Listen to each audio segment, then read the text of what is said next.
IBD यानी inflammatory bowel disease में किस प्रकार की डाइट लेनी चाहिए। नमस्कार, मेरा नाम डॉक्टर चारू गुप्ता है। मैं एक गैस्ट्रोएंटरोलॉजिस्ट एंड हेपेटोलॉजिस्ट हूँ। आईबीडी यानी कि आंतों की सूजन, जिसको हम अल्सरेटिव कोलाइटिस क्रोन्स डिजीज के नाम से भी जानते हैं। आईबीडी के अंदर कोई भी स्पेसिफिक डाइट नहीं होती है, कोई भी स्ट्रिक्ट प्रोटोकॉल नहीं होता कि हम ये चीज़ खा सकते हैं और ये चीज़ हम नहीं खा सकते। इन जनरल हमें processed food, junk food avoid करना चाहिए, स्मोकिंग अवॉइड करनी चाहिए, अल्कोहल का जो इंटेक है वो मिनिमल टू ज़ीरो रखना चाहिए। उसके बाद आईबीडी के हम किस स्टेज पे है ये इम्पॉर्टेंट है डाइट के एस्पेक्ट से।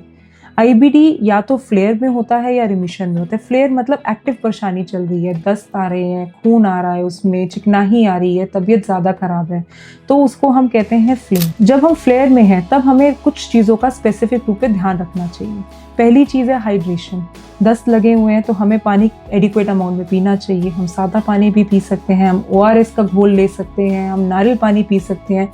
मतलब जितना हमारी बॉडी लूज कर रही है उस हिसाब से हमें फ्लूइड को रिप्लेनिश कर लेना चाहिए। दूसरी चीज़, हमें आईबीडी के फ्लेयर के टाइम पर बहुत ज़्यादा हाई फाइबर डाइट और हाई फैट डाइट को अवॉइड करना चाहिए। हाई फाइबर मतलब कि जिसमें खाने में रेशा ज़्यादा होता है, जैसे कि कच्चा सलाद है वो अवॉइड करना चाहिए। फिर जिस फ्रूट में ज़्यादा फाइबर है, हम संतरा है, मौसमी है, उसके छिलके उतार के खाना चाहिए। तो बहुत ज़्यादा फाइबर हमें नहीं लेना चाहिए। होल ग्रेन्स नहीं लेना चाहिए, आटे को छान कर इस्तेमाल करना चाहिए, क्योंकि जब हम फाइबर्स लेते हैं तो बल्क बढ़ता है।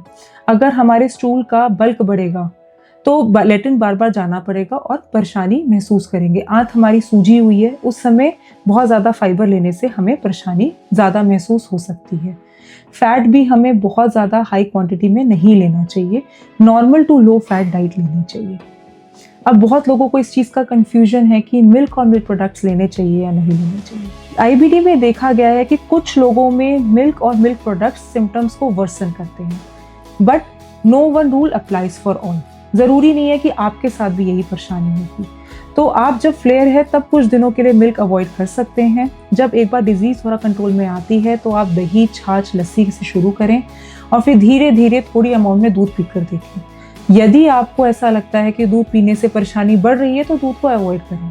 अदरवाइज दूध से या कोई भी मिल्क प्रोडक्ट से ज़रूरी नहीं है कि आईबीडी बढ़े या हम वो आईबीडी में बिल्कुल नहीं ले सकते। फिर उसके बाद कैफिनेटेड ड्रिंक्स की बात आती है, जैसे कोल्ड ड्रिंक है, चाय है, कॉफ़ी है।